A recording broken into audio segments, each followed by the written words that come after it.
How are you feeling right now, especially after going down to the G and getting some run just with the knee and all of that? No, I feel great. Everything feels fine, ready to go.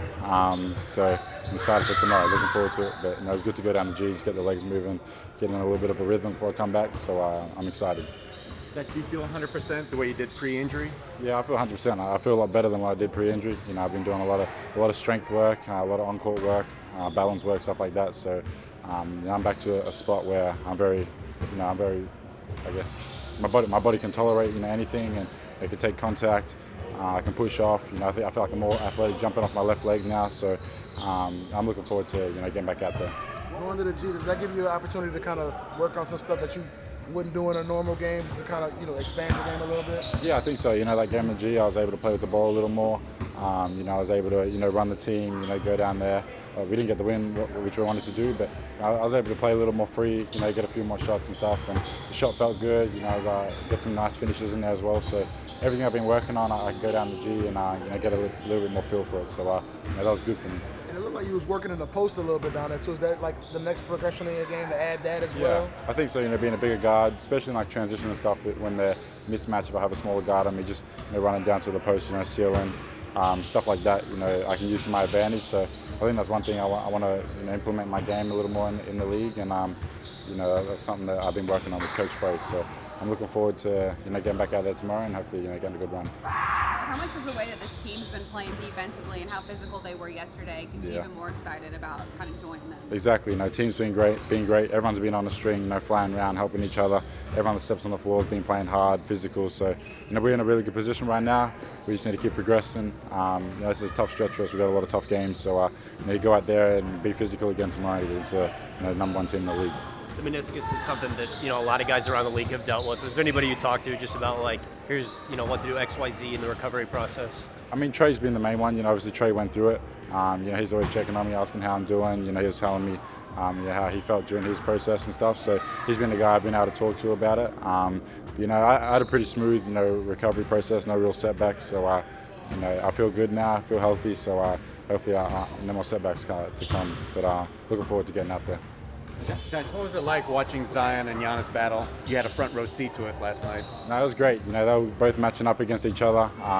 That's what you want. You want the big guys to go at each other, and Zion did that. I nearly got his first charge, so that was pretty cool. Zion stepping in there, but for him to just get down here attacking big guys like Lopez and Giannis and stuff like that, he's a beast. Still being able to finish around the rim against that sort of length, and on the other side defending as well, putting his body on the line. So he's been playing hard.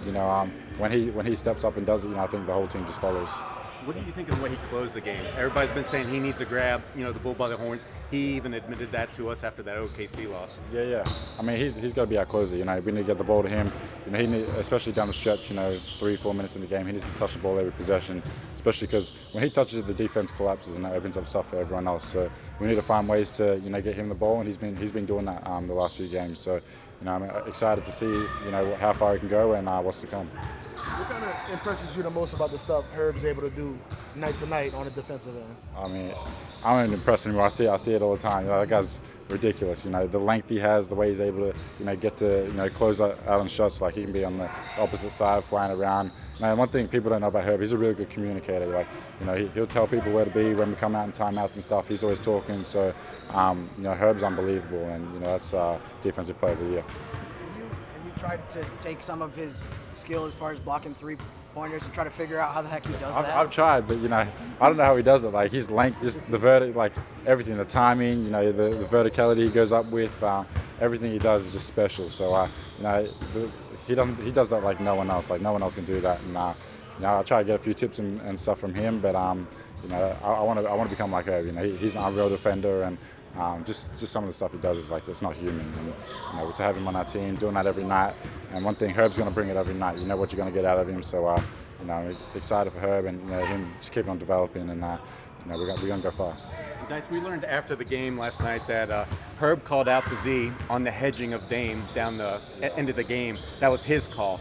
How many times has he done that? And can you recall any kind of specific instances with you maybe involved? I think it's more than not, especially like if we're in a defense and it's not working, and Herb be like, no, like we're not dropping. We up blitz him and get the ball out of his hands, make someone else make a play, and he's especially good at doing that during timeouts. Talking to JC like this isn't working, like we need to do this and stuff like that. So I think for me it's more about like instead of like sometimes we'll be in a square when we could just switch and he'll tell me like just switch it, like there's no need to square, like they're gonna get over the top otherwise, and just little stuff like that goes unnoticed, and I think that's one thing that I've noticed about Herb is he does a lot of the little things that people don't really notice. So.